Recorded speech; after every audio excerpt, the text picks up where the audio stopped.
We are currently sitting in a second Wawa parking lot about 2 miles away from the event because we are way too early. Way too early. Way too early. I slept like crap last night. I'm exhausted. The event today is from 10 to 3. It is currently 7:30. We cannot get there until 8:15. Yeah, 8:15 is our load-in time, so I want to be there. I figure we can probably get there at about 8. But we're really early. So we're chilling at Wawa until it's time. I don't know if I have anything else to say. Do you have anything you'd like to add? Stay classy, San Diego. Oh, you figured out what the quote is, huh? Yep. The window is still taped. Can you see the tape on the window? It's still taped. They had Ben's sandwich, and they had mine. Look at it. The glory of my bacon, egg, and cheese croissant. Oh, that was loud. You said to pop it for the camera. Of course it was loud. Oh, so you did that on purpose? It's watermelon flavored. I don't think I would like that. It's convenient that you're not the one drinking it then. For Monster watermelon? Our current plan for setup is a single table in the front with the spinners on the side. Hopefully we didn't forget any parts for those spinners this time. I don't know who would have ever forgotten anything. It was definitely a planned risk. Yep. That paid off. Yep. We brought extra tables just in case we forgot things. I think that's it. You got anything else? How much wood would a woodchuck chuck if a woodchuck wood? Ben keeps saying zoom zoom, and I'm gonna zoom into the moon. Zoom zoom. Like that. Zoom zoom zoom. For the Mazda commercial, which I didn't know. From like the early 2000s. Bing bang zoomed the moon. My dad used to say. Yeah, that tracks. I've got nothing else. That's what I've got for you guys. I'm sorry. That's it. That's all I have. I don't know. I really don't have anything else to share. Anything you'd like to share with the class? No, nothing I would like to share with the class. Well, in the midst of us sitting here, that arrived. That's a cool car. Look at that thing. Yeah, look at it. It is time. Oh, there's another cool car behind us. Look. There's gotta be a car show. There has to be a car show. Or it's just a nice day during another cool car. Nope. It's a car show. Gotta be a car show somewhere. I think that one's the coolest, though. No, by far. Oh, and a cool Harley. Oh dear.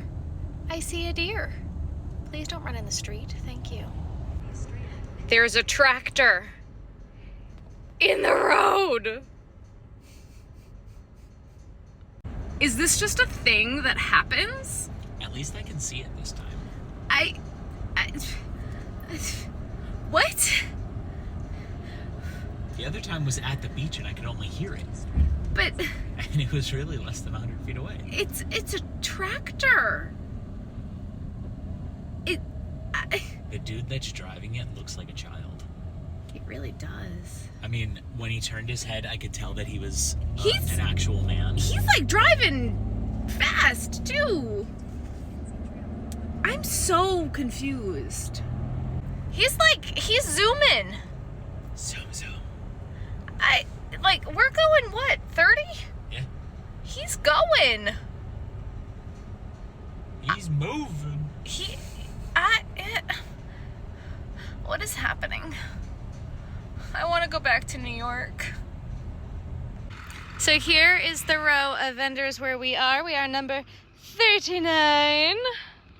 Ben is being insufferable today with his jokes. Someone take him, please. She chose me, and now she's trying to return me. Yep. I have a receipt. No, she does not. I made sure I got the only copy.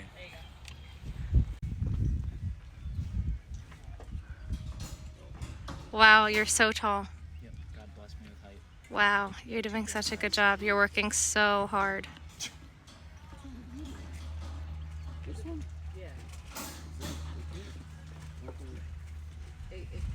Now you're in plushie jail.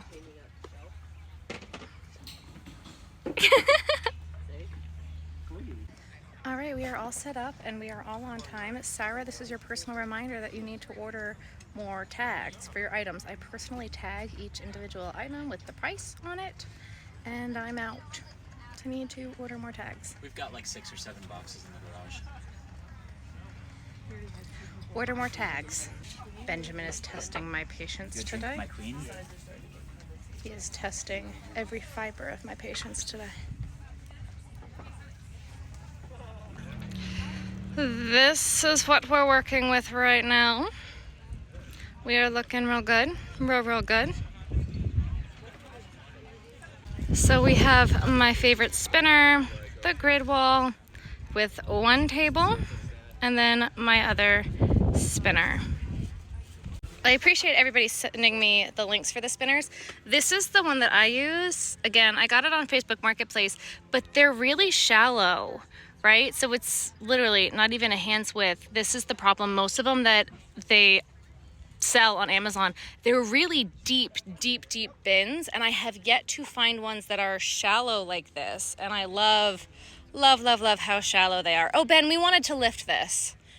Do we still want to do that?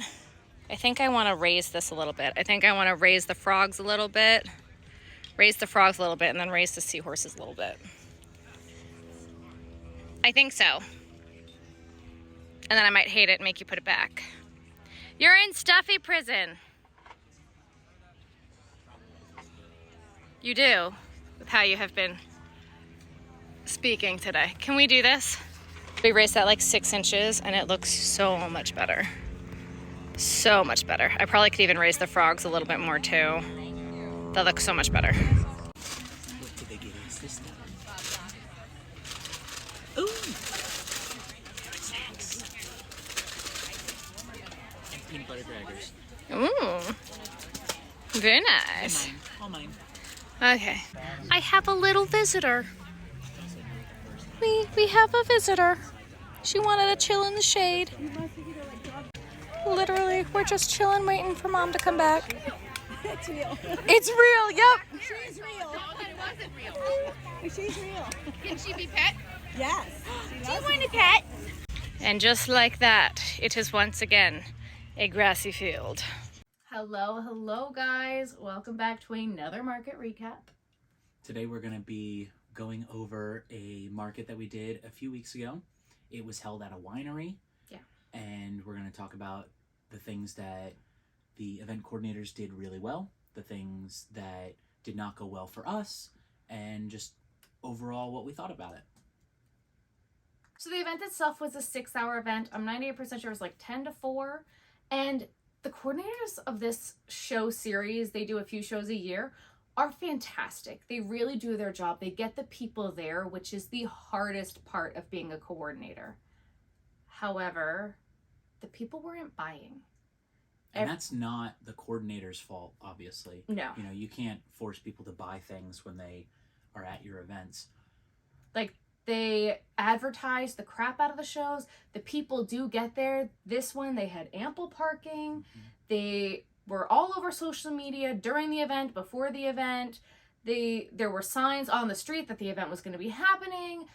There was so many good things. Like, the coordinators really do their job. They were answering the communicative with their vendors beforehand and after. Any questions that we had were answered, which I think is so important. All the spots were marked. They had little goodie bags for us when we got there with snacks and what were they? They had the chips, They the had peanut butter crackers, peanut butter crackers. They had fruit snacks, and they had a little mini bag of goldfish. A little bag of goldfish, and then like they were walking around with water, making sure everybody was hydrated. Asking if you had to go to the bathroom, they'd cover your booth for you while you were gone. It was great. It was fantastic. The coordinators are absolutely on top of it. They had designated parking for the vendors.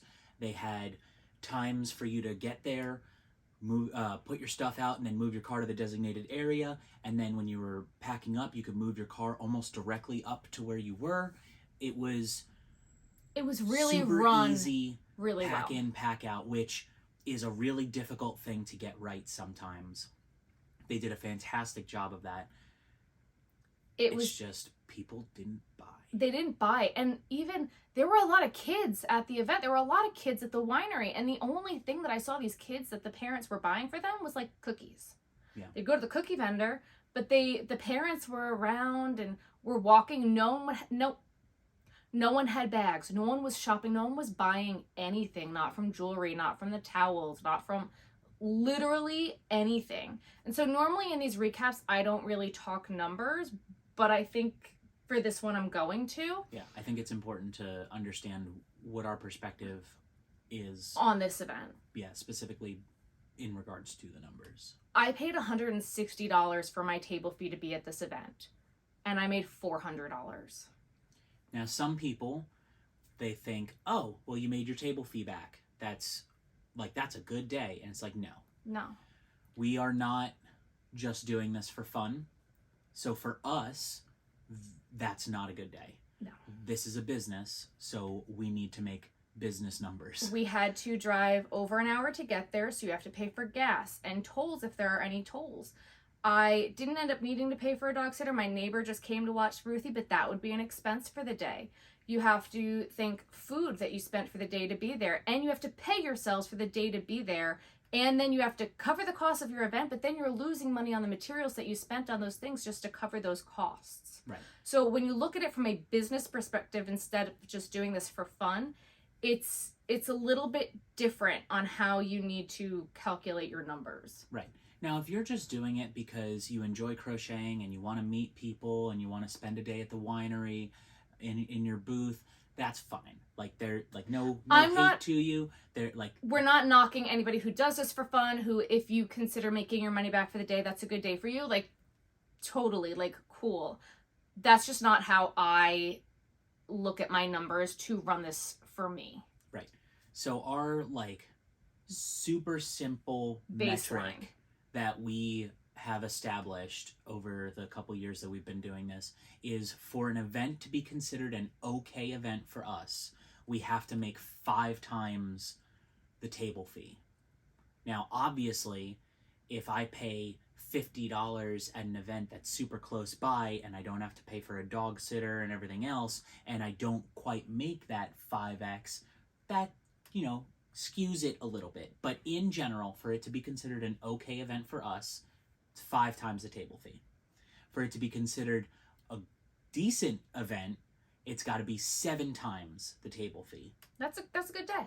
That's a decent day. Now, for it to be considered a good day for like us, a great event, no second thoughts about going back. We're gonna sign up next year, everything like that. 10 times the table fee. And this also for me changes depending on the time of year.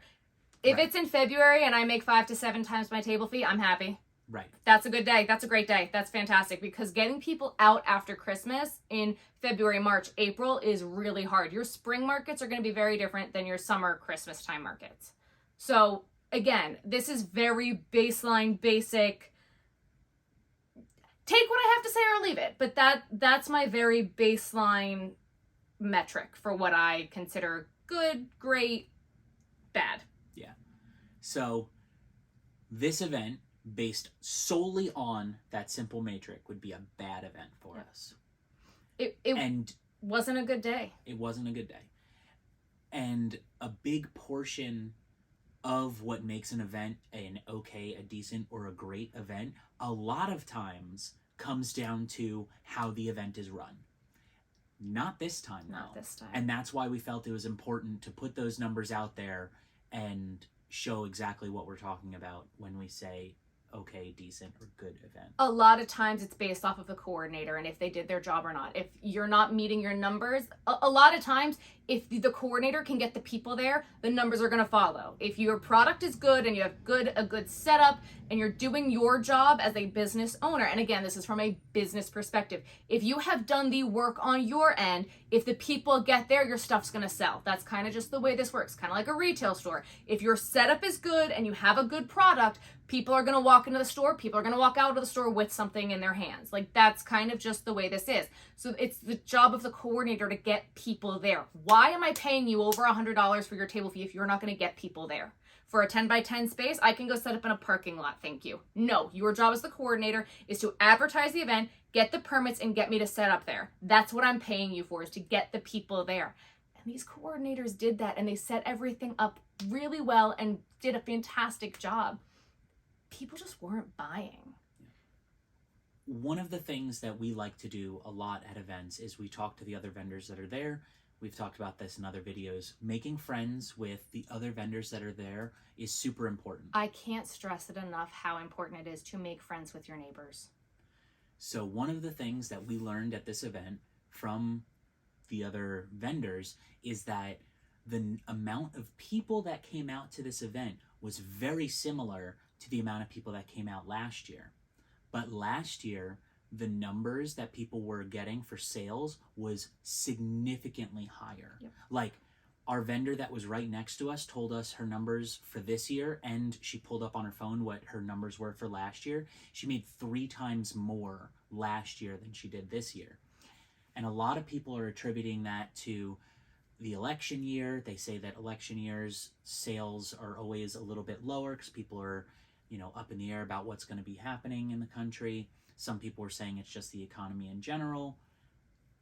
There's a lot of factors that could be attributing to it, but most across the board, what I'm hearing from all of my vendor friends is sales are down from last year. I've had a few that are like, no, we're doing better than last year, but they're doing different events than what they did last year. But across the board, from the people who are going back to the same events that they were at last year, I'm generally hearing that sales are down from last year. Is that the case for me? Yeah, my sales are down from last year as well. I'm doing different events, but some of the events that I've been going back to, am I still hitting my number goals that I have set for like my 10X? Yes, but my numbers are definitely down from last year. Right. So we've been seeing that as well. Like my Memorial Day event, I was down $2,000 from last year. But it still hit our 10X on whether it's but a great like event or not. Significant decrease in numbers from what I've been seeing and what it's been in the past. The thing that happened at this event that was really weird, 2 vendors didn't show up. And they paid for the event. They paid for the event, and I mean, I have a lot of opinions on that. Things can happen, and I get that, but at least let the coordinator know. They sent us the map like a week in advance, and they were people just in the middle, and it throws the flow off. It looks terrible when you've got booth, booth, booth, empty space, booth, booth, booth, booth. It looks so stupid. It looks so bad. And it ruins the flow. It ruins everything where everybody could have just shifted down a spot to fill in the gaps or made the circle a bit tighter. They could have fixed the problem had they known they weren't going to show up. But nobody knew that they weren't going to get there until the show opened, and then they just weren't there. Right. And on top of that, a lot of times these shows will have a waiting list of people that want to get in. And so you don't show up and you don't let the coordinator know. The coordinator could have had somebody shift in. Right. So, and then you could probably get your money back. Right. If they have a waiting list and they get somebody else in, at least a percentage of your money back. Right. And emergencies happen. Like, things do happen, and they understand that. You get COVID at the last minute. There's somebody, you got to go take care of your mom, or something happens, or your car breaks down, or something happens. We had the window issue with the car, and we didn't have anything, but the coordinators understand that things happen, but you got to let them know. You got to stay in contact with them. That's why they have emergency numbers for day of. Yep. And there have been so many events that I've gotten into either day of or day before because I've messaged the coordinator and been like, if anything happens day of tomorrow, let me know, I'll hop in. And I have. Yep. And some of those events have been some of our best events. Yep. That happened so many times last year. Yeah. So obviously we understand things happen, but if you're one of those vendors that for whatever reason you can't go, it is in your best interest to let the coordinator know that you're not going to be there, because A, you might be able to get your money back. B, it's going to help out the event in general. There might be a wait list, other people can get in. C, if you do a no-call, no-show, and then you apply to that same event next year, You're going to be blacklisted. they're not going to take you. Yeah. They're going to look at you and be like, oh, this person is the one that didn't show up last year. Nope. Next. You're hurting yourself Yep. and other people by doing it. Obviously, like we said, emergencies happen. You can't always control it. But if you can, you need to Give as let much the notice coordinator as know. possible. Another thing that happened at this event, and we've started to see it a little bit at other events too, is there were a bunch of vendors that only accepted cash or Venmo. No PayPal, no credit cards, no smoke signals, nothing. It's like, I get if you only want to accept cash because you're a brand new business, you're just starting out, you're not sure what you're going to be doing, you're not sure if you're even going to be a business yet. Like, I get that in the very beginning. But some of the vendors that we saw that were doing this, we spoke with them and they said that they were at 2 other events on the same day as this one, which means they're not just a new up-and-coming business. Like, they're established. They've got multiple locations going to different events.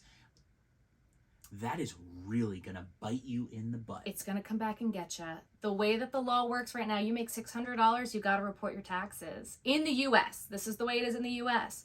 So make yourself either a corporation or an LLC, and it just works in your best interest. Literally, when you're not accepting credit cards, you're losing out on money, and it's so easy to just get a Square, and everything is tap to pay on your phone right now. It's so easy to just do tap to pay on your phone with Square. Right. And granted, Square takes a little bit of a percentage, but you know what? You know what though? It's minuscule compared to the amount of sales that you're missing out on. And then on top of that, you can't do tax write-offs for all the things that you buy for your business if you're not an established business. And Square also has a way to set up all the taxes for you. Right. So you just put in the price of your item and then it adds the tax and then there's your total with the tax. To me, it feels like there's so many benefits to doing it, and don't mess with the IRS. You're gonna get caught. You're gonna get caught. Literally, Al Capone, one of the biggest gangsters of all time, he got caught because he was doing tax evasion. The IRS is not something to mess around with. Just pay your taxes. No, it's not. Pay your extra 3% or whatever it is to do your credit card sales.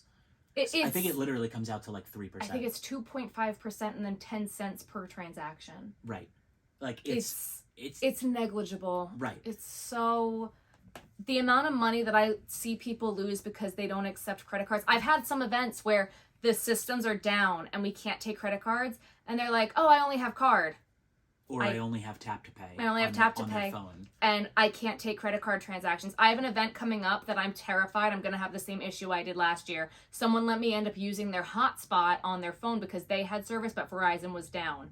And so the entire event, I was cash only, and I lost out on probably $600 to $700 worth of sales because I couldn't take credit cards. You're literally losing money if you just don't set up. And Square will send you their swipe reader for free. Yep. If you sign up on their thing. I will put it in the link below for how to sign up for Square on their website. And I think if you sign up through my link, you can get I think it's 100 transactions with no processing. They have a thing that they work out with a referral code, and they want you. They want you your business. They're gonna hook Square you up. is so great. I've not had any issues with Square. But honestly, guys, I really don't have much else to say about this event. We got to meet a great dog. She was awesome. We did. She was such a good girl. She was awesome. She was a Great Dane puppy. Mm-hmm. But she was so big that we thought she was a full-grown Dalmatian. Yeah. Nope. She was a puppy. She was 8 weeks older. Actually, I think she was a little bit older than that. She had just gotten her last set of shots, whatever that is when they're a puppy. She was giant. But it's so hard to recap this event because there wasn't much to say about it. Setup and breakdown was great. The coordinator was great. Everything was great, except the people just weren't buying. And sometimes that's so far out of your control, and you can't control that. It's so, sometimes you just have a bad day. And would I try an event with these people again? Yeah, I probably would. Probably. Because the way they ran it, they did a great job. They ran it so well. We had a bad day. And it could just be the time of year. Like, maybe I'll try some of their Christmas events. I don't know. But I think those are all things to take into account and to take into consideration when you're applying for events. Like, this was not my show. I lost money that day, basically, because to pay ourselves to be there, because you have to remember, you have to give yourself basically an hourly wage to be there. That's why our percentage is so high for what we have to consider as a good day, because I could be at home making product, so I need to pay myself an hourly wage to be at the show. Or for both of us, we could be working a regular job that would be paying us. Like, we're doing this as a business, not just for fun. Granted, we oftentimes have fun when we're doing it as well. Right. But you have to pay yourself. Like, yeah. So, but that's why doing this recap, I think, took so long for us, because I don't have anything bad to say other than the fact that, and not that I want to have bad things to say, but I don't have anything to say really other than the fact that the money just wasn't there for this event. Yeah.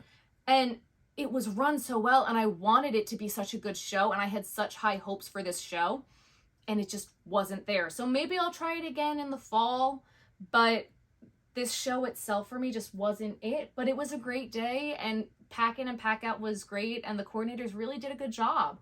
But unfortunately, the money just wasn't there, and we were probably at a loss for the day overall. But sometimes that happens, and it's something to learn from.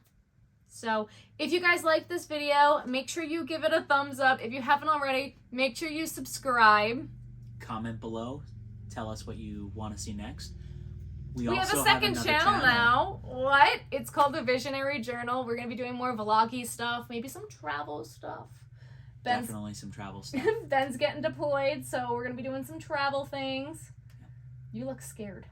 I look scared? Yeah, you looked at me and you're like... Definitely. I'm scared. But please check us out there as well if you like our content. Merch is coming real soon, guys. We're going to be having some of that stuff for you. I know you guys have been asking me about the crab sweatshirt. It's coming. I'm working on it. I promise it's coming real soon. And we'll see you in the next one. Bye, guys.